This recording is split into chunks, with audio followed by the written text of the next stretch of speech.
Greetings, salutations, respect, and love. I am Scott. You are in the Prog Corner, and today on the channel, it's a very special episode. We are taking a look at the very best prog rock albums of the first 6 months of 2022. It's been a terrific year for prog for a lot of reasons, not least of which is the inauguration of the Prog Corner, its launch and rollout has been absolutely phenomenal, outstanding. I couldn't be happier with the response to this channel. And I'm going to start out by talking about 4 records that are not on this list. First of all is the new Porcupine Tree album. It drops this week. I haven't heard the whole thing yet, so it's not on the list.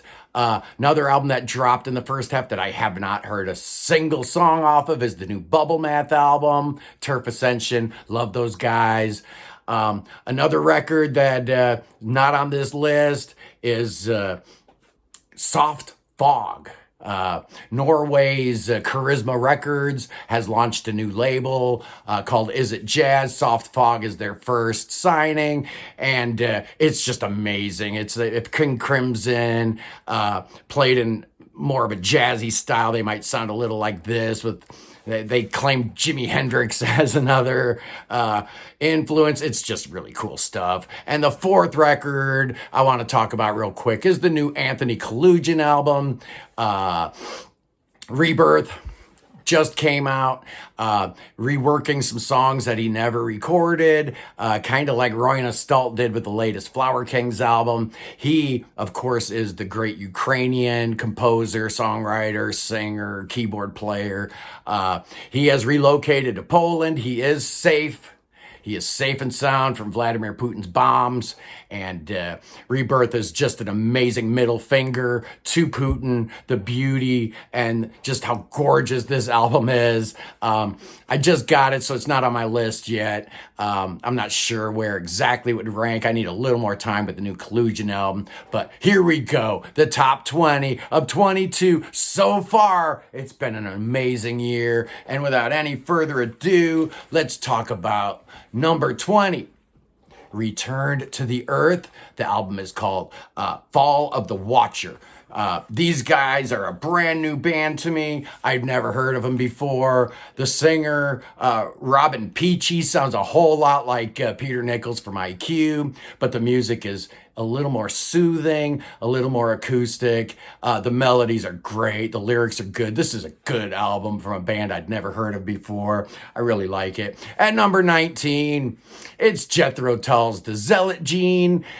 What a great record. I really enjoy it. Yeah, it's not Ian Anderson's best work or anything like that. There's no Martin Barr here, but I still really like it. I did an album review of it when it first came out, and I still like it a lot. At number 18, we're going with Italy's Nathan and their 3rd album, Uomini di Sabbia. These guys apparently have been around since 1977, but they never recorded anything back in the olden times, so they reformed, and this is their 3rd album, and it's really great. If you like Italian prog, this is the best of the batch so far this year. I'm really enjoying this Nathan album. Never heard of him before, but fantastic. At number 17, Pure Reason Revolution and their 5th album, Above Cirrus. This is John Courtney and Chloe Alper's band. They're not pure capital P prog, certainly, but they're very progressive. And this album is very interesting because they brought back the great Greg Jung to join the band. He was in the band before they released their first album, The Dark Third, which is just a masterpiece. So this is the first album they've ever done with this 3-piece lineup. I like this record a lot. At number 16, we're going to Italy again with Daal and Daedalus. This is their 7th album, I think. They're an instrumental band. They take their cues from Scandinavian prog a lot of times. I hear a lot of Scando stuff. It's not straight up RPI. It's really good, really involved, really intricate, kind of soundtracky at times, but I like Daal a whole lot. At number 15, From Los Angeles comes Adam Sears and his band Lobate Scarp. This is their second album, and it's got like a who's who of proggers on here. You've got Ryo Okamoto and Jimmy Keegan from Spock's Beard. You got John Davison and Billy from Yes. So this guy's got a good Rolodex, and he uses it to great effect. This is kind of mainstream-ish. A lot of this stuff is AOR inflected, but the prog DNA is deep in this guy, and this band is really cool. If you don't know Lobate Scarp, check them out. They're definitely a band on the rise. At number 14, it's Rosalie Cunningham and her second solo album, Two Piece Puzzle. This is all her and her significant other doing all the instruments, and I really like Rosalie Cunningham a lot. I loved Person. I like their first solo album, but this one is even better. Yeah, Rosalie Cunningham, just dynamite. Love her. Number 13. We're going to France and Grandval, his third album, Ufao. I don't speak French. It's a Water and Fire. This is his third album. Henry Vanguard or something like that. Valgrand. Henry Valgrand. JPL plays on this album, but it doesn't sound like JPL at all. It's much more soothing and atmospheric. A lot of 80s sound. I hear The Cure a lot in this music, so it's not your traditional prog, but it's fantastic. Grandval, yeah, I love it. Number 12. Going to Sweden with Jonas Lindberg, his second album. It's called Miles from Nowhere, and it's fantastic. It's on Inside Out. You've got a guest musician, Roina Stalt, shows up on here, and it's pretty cool. I really like the female singing on here. You've got two dudes. You got Jonas Lindberg and Jonas Sundvist, and then you've also got Jenny Storm singing on this album, and the moments where she's singing are the best on the album. I really like it. At number 11, we're talking about Big Train, Welcome to the Planet, the last album with David Longdon, R.I.P. dude. It's a good way to go out. It's a solid album. At number 10, we're talking about Kappa's Urskog. It translates into dark or virgin forest, and the album cover certainly gives you a little idea what's going on here. They got a new drummer. He plays a lot like their old drummer, so you're not going to miss anything. Morgan Agron's just great, but Darby Todd does an amazing job. I've always loved Kappa, and this is no different. Here, number 9. We talked about Anthony Kalugian, but his band Karfagen put an album out earlier this year, The Land of Green and Gold. I did a review of it. Check it out. Go back in my video files and look at that review. I love his work. Kalugian is amazing, and I like the Karfagen stuff better because it's a full band. You got real drums.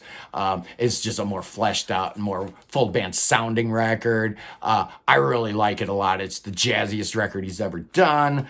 I guess he, released this before the tanks rolled into his country. So anyway, at number 8, we're going to Finland and the Von Hertzen brothers, their new album, Red Alert in the Blue Forest. These guys have been hit and miss for me. Some of their albums I love. Some of their albums are a little more commercial, a little more poppy. This one splits the difference perfectly. It's got proggy moments. It's got folky moments, but it's got melodies that stick in your head for days. This might be their best album. I really do enjoy the Von Hertzen brothers. It's Key, Miko, and John. Just phenomenal stuff. At number 7, Andy Tillison and the Tangents' latest album, Songs from the Hard Shoulder. It's a terrific record. It's getting a lot of good press. People are really digging it, and I'm so happy that 12 albums in, the Tangent are still doing this kind of quality. Just fantastic. At number 6, it's the third album from Pattern Seeking Animals, Only Passing Through. You guys know I'm a huge fan. John Bagel's one of my favorite songwriters. Ted Leonard has totally come into his own. Dave Miros on bass. Jimmy Keegan on drums. You don't get a whole lot better than that. It's fantastic. And the top 5 here is just amazing. All 5 of my top 5 are really strong candidates for album of the year at the end of the year. We'll see how it all plays out. But at number 5, I've got The Flower Kings by Royal Decree. I really enjoy this record. I think it's their 15th album overall. Their third album with this new lineup, with the new drummer and keyboard player. It's the best of the 3. It's the best album they put out since Banks of Eden, and maybe even, further back. It's just phenomenal. I love this record. Roy Nostalt, you knocked it out of the park on this one. At number 4, Marillion's, what's it called? An Hour Before It's Dark. Yeah, I really like this album. I've always been a big fan of Brave and Marbles and the other records that, came out around it. I liked, but I didn't love. This one's on that same level. It's just amazing. It's clearly one of the better things Marillion's ever done. At number 3, Kaprekar's Constant and the Murder Wall. Another album I did a review of. Go back, check it out. If you like Big Big Train, there's absolutely no reason you won't love Kaprekar's Constant. And you get the great David Jackson on saxophone too. So what else do you want there? At number 2, France's Jean-Pierre Louboutin and his third installment of the Sapiens trilogy. This one's called Actum, and it may be the best of the 3. The first one was absolutely amazing. The second one was, to me, a little slight letdown, but part 3 is every bit as good as part 1. It's just amazing. And the second half of this album is all one song, The Long Epic, which right now stands as my epic of the year. But we're at number 1 now, and I just talked about this album earlier in the week, so there's definitely recency bias at play here. It's Ben Craven and Monsters from the Id from Australia. It's all him doing all the instruments. He sings everything. He plays everything. It's just terrific. It's 2 songs, 20 minutes long each. They're both epics. They're both amazing, and that's exactly in my wheelhouse. That's what I want out of Prog. I love the epics. I fell in love with Yes for a reason. Tales from Topographic Oceans is my favorite album for a reason. I love epics, and Ben Craven gave me 2 of the best I've ever heard. So thank you, Ben Craven. Anyway, we're going to be talking a lot about some new releases, some of the stuff that I mentioned at the front end of this. Certainly the new Porcupine Tree. I'm really looking forward to hearing the rest of that. Like you guys, I've only heard the singles so far. But anyway, I hope you guys have a great day. I just wanted to do this since it's been 6 months now, pretty much. And, it's time to do that 6-month wrap up. Anyway, I love you guys. Have a great week. I will see you next week. Peace and love.